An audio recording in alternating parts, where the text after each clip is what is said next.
Ertugrul حمایت و مخالفت کے بیچ یورپ، مڈل ایسٹ، افریقہ اور یورپ سے 700 ملین ناظرین کو اپنے شہر میں گرفتار کرنے والا drama Ghazi Ertugrul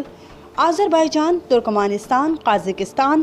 Uzbekistan, Albania, Poland, Serbia, Bosnia,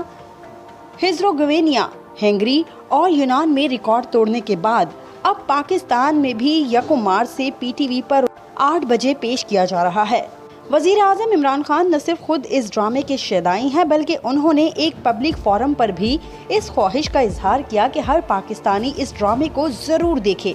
یہ وہ ڈرامہ ہے جس نے ترکی کو ان 5 ممالک کے صف میں لا کھڑا کیا جن سے امریکہ، برطانیہ، جرمنی اور فرانس جیسے ملک بھی سیریل امپورٹ کر کے اپنے ہاں چلاتے ہیں۔ ارطغرل غازی نے جہاں ترکی کے زر مبادلہ میں بے پناہ اضافہ کیا، وہیں اس ڈرامے نے امت مسلمہ کے خوابیدہ نوجوانوں کے سینوں میں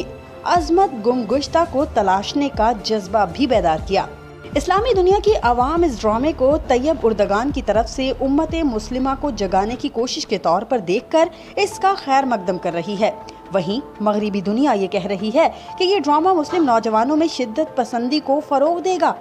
دراصل مغربی دنیا کو غم اس بات کا ہے کہ وہ مسلم نوجوان جو عرصہ دراز سے اسپائڈر مین، بیٹ مین، آنٹ مین، ایکس مین، ٹارزن اور سپر مین جیسے جھوٹے کرداروں کے سحر میں گرفتار تھا، وہ نوجوان یکایک غازی ارطغرل کے سحر میں گرفتار ہو گیا ہے۔ مغرب کو مسئلہ اس بات سے ہے کہ ان کا برسوں سے بنایا گیا بیانیہ اس ڈرامے نے ہفتوں میں تحلیل کر دیا ہے۔ اس ڈرامے نے مسلم دنیا پر بالخصوص یہ واضح کر دیا کہ مرد داڑھی اور عورت مکمل لباس میں کتنی خوبصورت نظر آتی ہے۔ یہ وہ ڈرامہ ہے جس کے بارے میں رجب طیب اردگان نے کہا کہ جب تک شیر اپنی تاریخ خود نہیں لکھیں گے ان کے شکاری ہی ہیروز ٹھہریں گے، اور ہم اسلامی تاریخ اس طرح لکھیں گے جس طرح وہ تھی۔ اور جب یہ اسلامی تاریخ ارطغرل نامی ڈرامے کے ذریعے دنیا کو دکھائی گئی تو لوگ اسلام قبول کرنے لگے۔ یہ وہی ڈرامہ ہے جس نے اغیار کی ان کوششوں پر پانی پھیر دیا جو اسلام کے سنہری ماضی کو داغدار کرنے میں صرف کی گئی تھی۔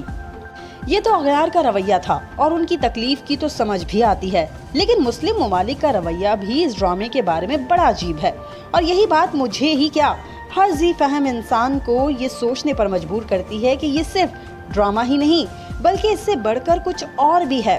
ورنہ متحدہ عرب امارات اور سعودی عرب اس کی نشر و اشاعت پر نہ تو پابندی لگاتے، نہ ہی وہ $40 ملین کی لاگت سے اینٹی خلافت عثمانیہ ممالک النار ڈرامہ بناتے، اور نہ ہی ممالک النار کا ڈائریکٹر یاسر حراب لاس اینجلس ٹائمز کو انٹرویو دیتے ہوئے خلافت عثمانیہ کو مجرم کہتا۔ اگر غازی ارطغرل محض ڈرامہ ہی ہوتا تو مصر کی حکومت اپنی سرکاری فتویٰ کمیٹی سے اس ڈرامے پر پابندی کا فتویٰ کیوں جاری کراتی اور یہ کہتی کہ یہ ڈرامہ طیب اردگان کے خلافت عثمانیہ کا احیاء اور نشاط ثانیہ کے منصوبے کا حصہ ہے۔ یہ تو ان کی باتیں ہیں، لیکن حقیقت یہ ہے کہ اس ڈرامے نے وہاں کے نوجوانوں کے سینوں میں وہ تلاطم برپا کیا ہے جو کسی بھی طوفان کا پیش خیمہ ثابت ہو سکتا ہے۔ یہ باتیں کرتے وقت وہ یہ بھول جاتے ہیں کہ سلطنت عثمانیہ کے خلاف عربوں نے بغاوت کی تو نہ صرف انہیں برطانیہ کی مکمل حمایت حاصل تھی بلکہ عرب مزاحمت کا پرچم بھی ایک برطانوی سفارتکار مارک اسکائز نے تیار کیا تھا۔ مصر میں عوام اس ڈرامے سے اس قدر متاثر ہوئے کہ ایک منچلے نے وہاں کے شمالی شہر موسیٰ المترو میں ارطغرل کے نام پر ایک ہوٹل کھڑا کر دیا۔ نہ جانے وہاں کے ڈکٹیٹر کو اس ہوٹل سے کیا خطرہ ٹھہرا ہوگا کہ بزور بازو اس کا نام تبدیل کروا دیا گیا۔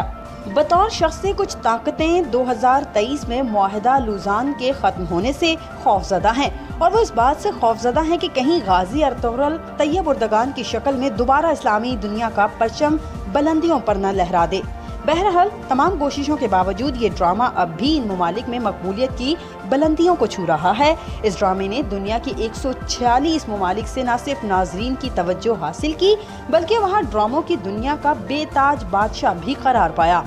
آج کل دنیا میں سرمایہ ہی سب کچھ ہے، اور محض دولت کمانے کی خاطر کوئی بھی ملک نہ صرف فلم بیچنے بلکہ خرید کر مقامی زبان میں ڈبنگ کر کے اسے اپنے سینما کی زینت بنانے میں بھی کوئی ہچکچاہٹ محسوس نہیں کرتا۔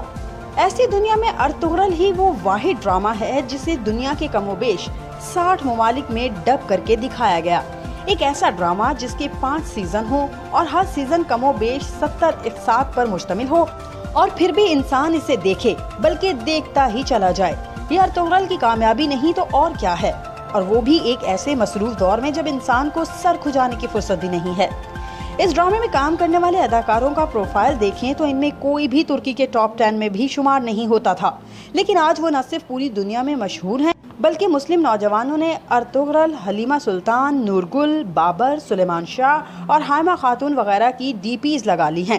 ترک صدر طیب اردگان اور اس وقت کے وزیر اعظم احمد داؤد اوغلو نے خود اداکاروں سے شوٹنگ والے مقام پر جا کر ملاقاتیں کی۔ وینزویلا کے صدر نکولاس میدروس اپنی بیگم سمیت شوٹنگ سیٹ پر آ بیٹھا اور سر پر قائی قبیلے کی ٹوپی سجا کر ہاتھ میں تلوار تھام کر تصویر کھنچوائی۔ چیچنیا میں اس ڈرامے کے لکھاری محمد بوزداغ کو 2 روزہ دورے پر بلوایا گیا، جہاں عوام نے سڑک کے دونوں اطراف کھڑے ہو کر ان کا شاہانہ استقبال کیا۔ ارطغرل ایک ڈرامہ نہیں بلکہ ایک ایسا مشروب ہے جس میں اطاعت الہی، محبت رسول، اسلامی تفاخر، ملی غیرت، دینی حمیت، عزت نفس اور فلاح انسانی جیسے کلیدی اجزاء ترغیبی شامل ہیں۔ اور آخر میں فقط اتنی گزارش ہے کہ اس ڈرامے کو خود بھی دیکھیں اور فیملی کو بھی دکھائیں، دوستوں کو بھی بتائیں، اور ہرگز اس پروپیگنڈے میں نہ آئیں کہ یہ ڈرامہ شدت پسندی کو ابھارے گا اور یہ کہ ڈرامہ تو ایک آرٹ ہے، اس میں مذہب کا کیا کام۔ اور اگر کوئی یہ کہے تو ان سے پوچھیں کہ کیا انڈیا اور ہالی ووڈ کی کوئی فلم ہے جس میں مندر، بھگوان اور جیزس کرائسٹ کا ذکر نہ ہو؟ اگر بالی ووڈ کی فلموں میں مندر کے تقدس اور مورتیوں کی پوجا پاٹ اور ہالی ووڈ کی فلموں مشکل وقت میں گھرے افراد کے منہ سے جیزس کرائسٹ کی بلند ہوتی صداؤں اور سینے پر بنتے صلیب کے نشان سے آرٹ کو کوئی نقصان نہیں پہنچتا، تو نبی کریم صلی اللہ علیہ وآلہ وسلم نام سن کر ترکوں کا تعظیماً اپنے ہاتھ سینے پر رکھ کر ادب سے جھک جانا آرٹ کو کیسے نقصان پہنچا سکتا ہے؟